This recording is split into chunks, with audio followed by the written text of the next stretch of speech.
I am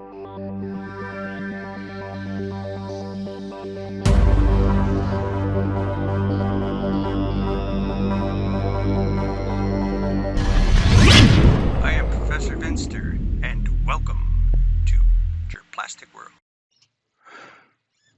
Professor Venster here. Now, I thought that we had some older, well, paint. This one's not so old, but we thought, yeah, we got some older paint around. Maybe we'll do a little bit of refreshing of it. And we decided to open it up.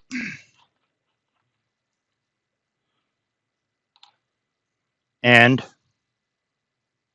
we decided that I had these. Oh, here we are. There we go. I had these, I thought, oops, not too, stainless steel nuts. So I thought about bearings, but we didn't have enough of them around. So I thought, okay, we'll plop them in. Now I didn't plop that one in because I already plopped one in there. And we thought, okay, then it would help to shake them up. But then I'm going down a few months later. I go to use this paint, and there's this spot in there. So I'm thinking, what is that? What is that spot? And I couldn't figure it out. I said, maybe the paint's drying up somehow, but it's not. Um, the stainless steel, as far as I was concerned, was when it's in the paint and there's no oxygen to it, how can it do this? So I thought, okay, now is that thing rusting? So I took one out and it looked okay. Now it's not. Now shaking it up, it doesn't really change it much. So then I thought, okay, well, that's not working. So anyway, what we did do is we went and bought a paint shaker. So this paint shaker here, you put it in like that, put it over the paint like that, and you let it rip. So if I turn it this way, it's probably looking like it's going a little slower in the camera, I believe. It's actually going a mile a minute. So it's shaking up. And I guess you could turn it this way too if you wanted to. And it's doing its thing.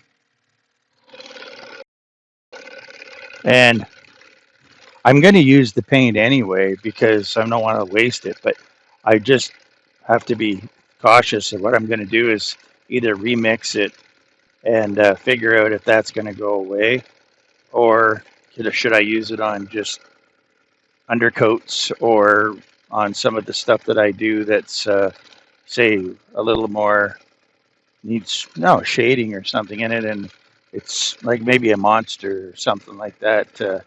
That's what I was thinking. But anyway, so you could put that in there like that, and we could stop that, of course. And I don't know if that changed much, which it didn't. Also, I'm not sure about this, but maybe you can do. That's probably not. Let's see here. Can I stretch that to do that? Let's see. There we go. So I could actually shake up the pens too. So that's not a bad idea to have the. It's probably looking a little kind of weird on the thing right now. So we could do that, and if we could turn it off, okay. Um, why isn't it turning off? It's not turning off. There it is. Oh, right in the middle. Oh, it's two speeds. Okay.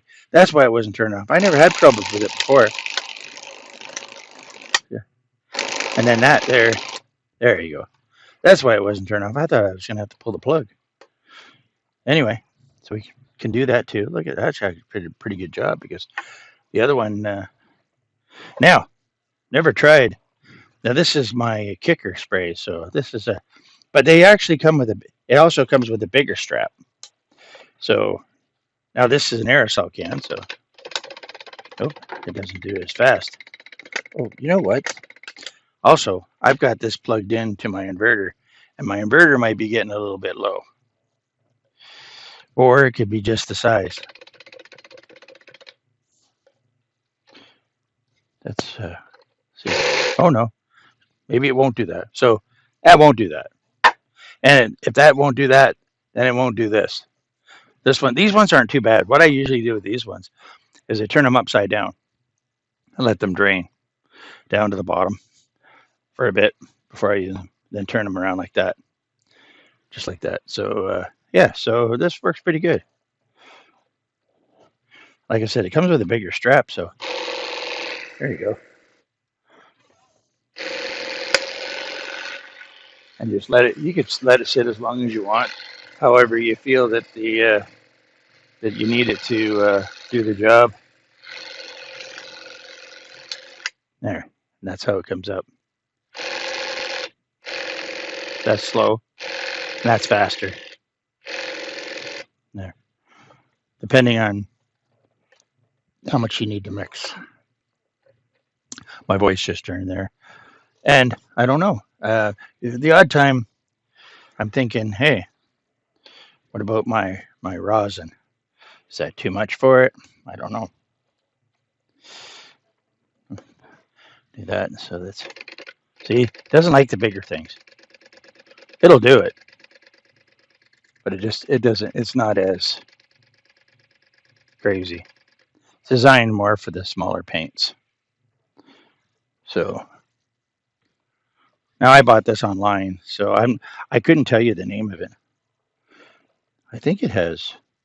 You could maybe even put batteries in it. That's what it looks like. I think it actually can be battery operated. Judging from the bottom, now I've never had it apart. But hey, or that's just the mechanism itself, how they put it in. I'm not really sure. No, that's probably batteries. That's really neat if it is. So I tried it on. I tried it on the spray can, no go, and I was hoping that this would actually change, and I could leave it there and see what it can do, like that. Maybe that would change it a bit. But what I'm basically saying is, unless you're guaranteed stainless steel and probably ball bearings, and I don't know, with acrylic, don't forget it's actually mixed with water. Add water, acrylics. Acrylics are a little funny on a bunch of different levels. It could have another thinner, but it's basically water base. Now, why a stainless steel nut would do that, I have no idea, but that's definitely what it is. So that's something you don't do. And there we go. It's off. So there's a don't do and a do do. A do do. So you want to do that, and you don't want to don't do that. So there you go. So Professor Vinster didn't say that well, this is testing it in front of you guys. I've used it with regular paint. I've never tried it with the aerosol cans. Obviously, I'm not sure. Maybe my inverter is a little lower. I just plugged in the inverter because that was the most easiest way I could, and my light's on it too. So maybe maybe it. I don't think so. It seems to be running fine. It's just on the bigger stuff, it won't do it. You probably need something that you design yourself, maybe to shake up paint or take it into the local hardware. They'll shake it for you, or when you buy it, it can be shaken before you leave. So, anyway, there's my experiment, and it's a don't do. Thanks for watching, and please subscribe.